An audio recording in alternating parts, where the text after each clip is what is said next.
Let's look at factorization problems. Here we have on the board 2x raised to power 2 minus x minus 15 is equal to 0. We want to find out or understand the steps that we are going to apply in the course of solving quadratic problems using the factorization method. Step 1. Multiply the first term and the last term. That is the first term and the last term. The first term and the last term. Remember, this is the first term, this is the second term, and this is the third term. So you multiply the first term and the last term, or multiply the coefficient of the first term and the last term. So I'll be saying 2 times minus 15, that will give me minus 30. That is step 1. Multiply the coefficient of the first term and the last term, or multiply the first term, which is 2x raised to power 2 times minus 15. That will give you minus 30x raised to power 2. But I'm using the coefficient of the first term alone and the last term, and our result is minus 30. That is the result. Step 2. Step 2, you have to find the factors of minus 30, that if you find their sum, it will be equal to the second term. It will equal to the second term, or the coefficient of the second term. Remember I said multiply the first term and the last term, or the coefficient of the first term and the last term. Should we are using a coefficient, we'll be having 2x times minus 15. That will give us minus 30x raised to power 2. Please note that.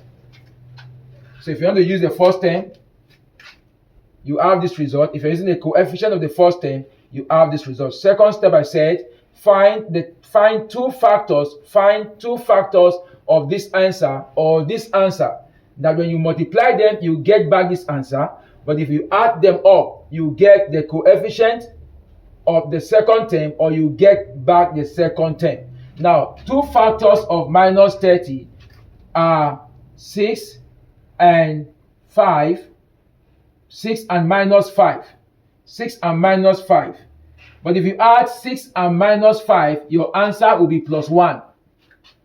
If you multiply 6 times minus 5, your answer will be 30. But if you add 6 plus minus 5, or minus 5 plus 6, your answer will be plus 1, which is not the same as the coefficient of the second variable. If you're using the first variable standard, you'll be having 6x and minus 5x. If you multiply 6x times minus 5, you'll be having minus 30x. But if you add 6x plus minus 5x, or minus 5x plus 6x, your answer will be plus x, or just write x. And it is not the same as the second variable, which is minus x. So these two answers are actually wrong. Let's try minus 6 and 5. Minus 6x and 5x. If you multiply minus 6 and 5, you have minus 30. If you multiply minus 6x and 5x, you have minus 30x. Let's add them together. Minus 6 plus 5 will give us minus 1, which is the same as the coefficient of the second variable. Minus 6x plus 5x will give us minus x, which is the same as the second variable. So these factors are actually correct. So we'll be using minus 6x and 5x. So if you're done, if what you used was the coefficient of the first variable, you're going to arrive at minus 6 and 5x. So if you're going to replace, the third step is you're going to replace the second variable by the two factors you have arrived at, which are the correct factors. Step 3, you are going to replace or substitute the second variable with the two factors you arrived at. So if you have used the coefficient of x squared in dealing with that to arrive at minus 30, you don't write minus 6 and plus 5 alone. So you add x to them. So it is better you use this other standard, which is 2x times minus 15 that gave us minus 30x squared, and the two factors were minus 6x and plus 5x. So I'll be replacing the second variable with minus 6x plus 5x.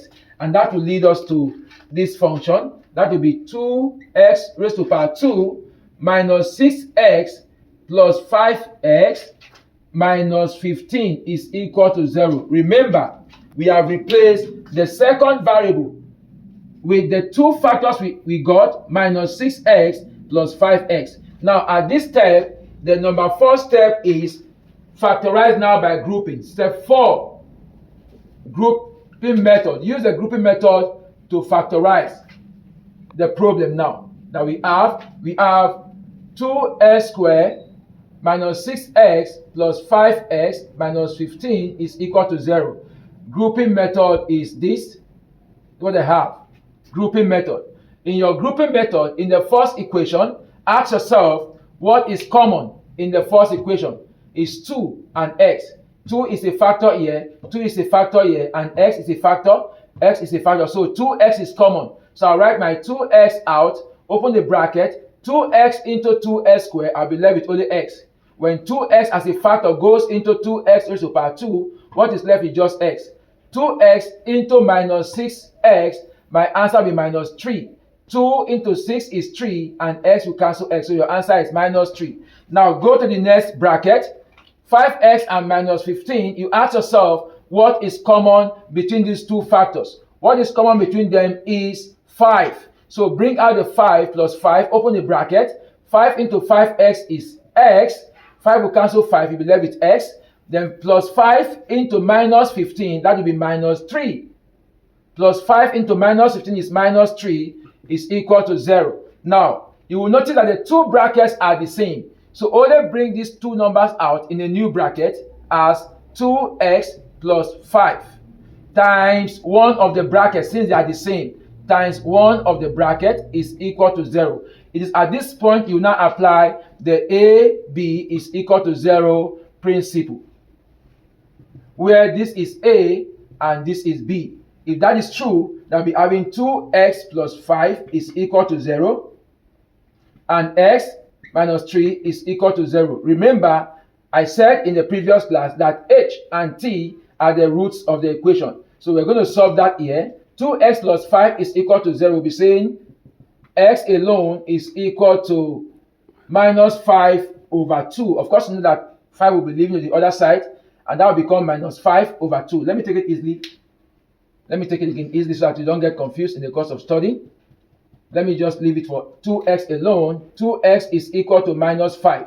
Then let's make x the subject. Now we'll be having minus 5 over 2 as a result. In this other case, x minus 3 is equal to 0. We'll be saying that x is equal to plus 3. So the two factors of x are minus 5 over 2 or 3. This is the factorization method.